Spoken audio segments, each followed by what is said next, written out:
Following the star. മറി Christmas. സ്നേഹത്തിൻ്റെയും സമാധാനത്തിൻ്റെയും ഒരു ക്രിസ്മസ് കൂടി ആഗതമായി.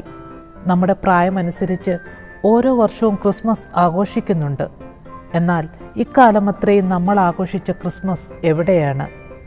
മനുഷ്യനെ ദൈവമാക്കുന്നതാണ് ക്രിസ്മസ്. ക്രിസ്തു ജനിക്കേണ്ടത് പുൽക്കൂടിലല്ല, ഇടുന്ന സ്റ്റാറിൻ്റെ നമ്പറിലല്ല, വലിപ്പത്തിലുമല്ല, പിന്നെയോ നമ്മുടെ ഹൃദയങ്ങളിലാകണം ക്രിസ്തു ജനിക്കേണ്ടത്.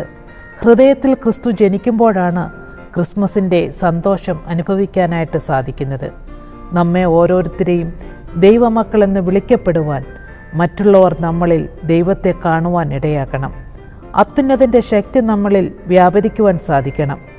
മറിയ ബന്ധപ്പെട്ട് എലിസബത്തിനെ കാണാൻ പോയതുപോലെ നമ്മളും ബന്ധപ്പെട്ട് മറ്റുള്ളവർക്ക് വേണ്ടി ശുശ്രൂഷ ചെയ്യുവാൻ, മറ്റുള്ളവരുടെ വേദനയെ കാണുവാനും, മറ്റുള്ളവരെ അനുഗ്രഹിക്കുന്നവരായി തീരുവാനും, നന്മകൾ കാണുമ്പോൾ നമ്മുടെ സംസാരം വിശുദ്ധിയുള്ളതായി തീരുവാനും ഇടയാകണം.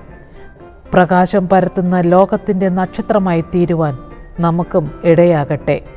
പ്രകാശമാകുന്ന ക്രിസ്തുവിനെ ഉള്ളിൽ സ്വീകരിച്ച് ക്രിസ്തുവിൻ്റെ വരവിനെ അറിയിച്ച നക്ഷത്രത്തെ പോലെ ഈ ഭൂമിയിൽ സ്വയം പ്രകാശിക്കുവാനും, ക്രിസ്തു ഇവിടെയാണ്, എന്നിലുണ്ട്, ഞാൻ വസിക്കുന്നിടത്തുണ്ട് എന്ന് മറ്റുള്ളവർക്ക് കാട്ടിക്കൊടുക്കുവാനും അനുഗ്രഹിക്കപ്പെട്ട ക്രിസ്മസ് മൂലം നമുക്കെല്ലാവർക്കും ഇടയാകട്ടെ. ഇത്രയും നാൾ എന്നിലെ ക്രിസ്തു എവിടെയെന്നല്ല, ഈ ക്രിസ്മസിൽ എന്നിൽ ജനിക്കുന്ന ക്രിസ്തു എന്നിൽ വളർന്ന്, ക്രിസ്തുവെന്ന തലയോളം വളർന്ന് വിശുദ്ധ ജീവിതം നയിക്കുവാൻ ഈ വർഷത്തെ ക്രിസ്മസ് മൂലം നമുക്കെല്ലാവർക്കും ഇടയാകട്ടെ എന്ന് ആശംസിക്കുന്നു. ക്രിസ്തുവിനെ വഹിക്കുന്ന നക്ഷത്രങ്ങളാകാം.